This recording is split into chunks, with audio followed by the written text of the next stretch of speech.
মিথিলা, তুষার ভাই না না ফোন দিচ্ছিলাম তোমাকে। তোমাকে আমি কতবার বলেছি আমরা ফ্রেন্ডসরা টাইম স্পেন্ড করলে তুমি আসবে না? সরি, কেন আসছো বলো? ছিল না আজকে সময় দিবা? আমি কখন বললাম? কালকে রাতে। হ্যাঁ ভুলে গেছি। সারিকা সকালবেলা নিতে গেছে, ওর সাথে এখানে চলে আসিস। যাও তাহলে ওদের সাথে আড্ডা দাও, সমস্যা নেই, আমি ওয়েট করি তোমার জন্য। না তুমি চলে যাও, আমি আজকে কোথাও যাবো না। এখন আড্ডা দিতেছি ভালোই লাগতেছে, তুমি চলে যাও। ঠিক আছে যাচ্ছ না কেন? যাবো, তুমি যাও না, যাও আমি বেরোচ্ছি। দাঁড়াও আসতেছি। দেখ না জন কি বলে, ও নাকি তোকে খুবই ভালোবাসে। এসব কথা আমাকে দিবি না, আমি ফাইজলামি করে বলছিলাম। আচ্ছা সরি, আমাকে একটু গেলাম। হ্যাঁ ইসলাম, আমি আজকে ওর সাথে টাইম স্পেন্ড করবো, আমি তো ভুলে গেছি। আমি রিলি সরি। হ্যাঁ আমরা আরেকদিন বসবো না? আমার খুব পছন্দের একটা জায়গা, অনেকবার ভাবছি তোমাকে নিয়ে আসবো, হয়ে ওঠে নেই। সুন্দর না মিথিলা? তোমাকে মুড়ো। আচ্ছা আমাকে একটা কথা বলবা, তোমার সবসময় আমার ফ্রেন্ডসের সাথে কেন কম্পেয়ার করতে হয়? না আমি আমার ফ্রেন্ডসের সাথে কোথাও টাইম স্পেন্ড করতে পারি না, তুমি সব জায়গায় চলে আসো কেন? তোমার তো আজকের প্ল্যানটা ছিল না, প্ল্যান করলে না কালকে। ফাইন, আমি কালকে বলেছি যে সকালবেলা কি আমার মুড চেঞ্জ হতে পারে না? সরি। সরি, সরি বলে লাভটা কি? সবসময় আমার সাথে টিকটিকের মতো কেন চিপকায় থাকতে হয় তোমার? আমার আসবো। এখন আমাদের লাভটা কি? চলে গেছে না এতক্ষণে, কিছুই করতে হবে না। আচ্ছা একটা বয়ফ্রেন্ড আছে।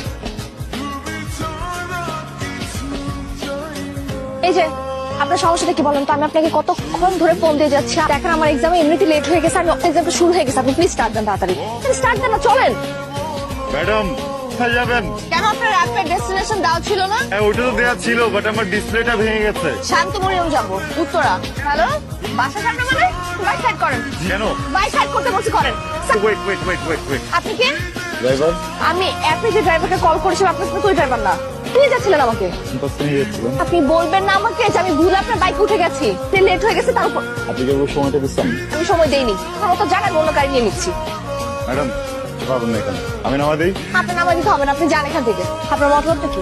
ইউনিভার্সিটি নামা দিই, ওর দায়িত্বটা পালন না যেত। পরীক্ষা না? ঠিক আছে চলেন, এটা আপনি করেন নাহলে পুলিশ ধরবে আপনাকে। Safety first. আচ্ছা। এই যে কি এটা? আপনার ভাড়া। লাগবে না।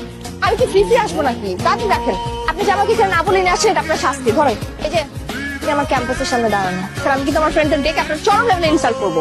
ধরেন ফান্ড নেই আমাদের। কয়েকটা তো পুরোটা রাখেন। আপনি আর টাকাটা 3 দিন থেকে দেওয়ার জন্য ঘুরছি, এই টাকা তো আমি নিব না। কিন্তু টাকাটা দিব। তাহলে একটা কাজ করেন, প্রত্যেক দিন আমাকে ইউনিভার্সিটি নিয়ে চলা, দিন আপনার ফুল অ্যামাউন্ট কাটা হয়ে যাবে, সেদিন থেকে আর আসবেন। খেতে টাকাটা নেন। আজকে যাবেন? বাই। হ্যান্ডসামটা কে রে? আমার ড্রাইভার। হ্যাঁ ছেলেটা কিন্তু দারুণ হ্যান্ডসাম, ভালোই আছে। আপনার ব্যাটারির সাথে সেলফি কানেকশন মনে হচ্ছে দেখি। সালামালাইকুম ভাইয়া। ওয়ালাইকুম আসসালাম, কি অবস্থা তোর? এই তো ভাই আছি। গার্লফ্রেন্ড নাকি? বাচ্চাদেরকে এগুলো দিয়ে দিস, দিয়ে দিতে পারিস। আপনার একটা কথা জিজ্ঞেস করবো, প্রতিদিনের এই ব্যস্ত জীবনে আমরা তো নিজেদেরই খোঁজ রাখতে পারি না, আপনি কিভাবে এই প্রতিনিয়ত বাচ্চাদের খোঁজ রাখেন? ওদের খাবার দাবারের ব্যবস্থা করছেন, পড়াশোনার ব্যবস্থা করছেন, আপনার সময় কোথায়? সময় পাই না। দেখুন আমরা সবাই তো কম বেশি ব্যস্ত, কোন বিষয়টাতে সময় দিবেন, কোন কিছু দিবেন না। আর নিজের প্রায়োরিটির পাশাপাশি আপনাকে এটাও জানতে হবে কে আপনাকে বেশি প্রায়োরিটি দিচ্ছে। বুঝতে পারছি, ড্রাইভার হিসেবে আমাকে প্রায়োরিটি দিচ্ছে। কিন্তু কেন একে অপরকে প্রায়োরিটি কেন দিচ্ছে? উনি জানেন। কোথায়? টাকা শেষ হয়ে গেছে, আমি আসবো না। ফিল করে নেবো দরকার পড়লে, আপনি আসেন। চাকরি হয়ে গেছে, চাকরি হয়ে গেছে, কংগ্রাচুলেশন। তো ট্রিট দিবেন না? ট্রিটটা দেবো, তবে সময় হবে বলেন।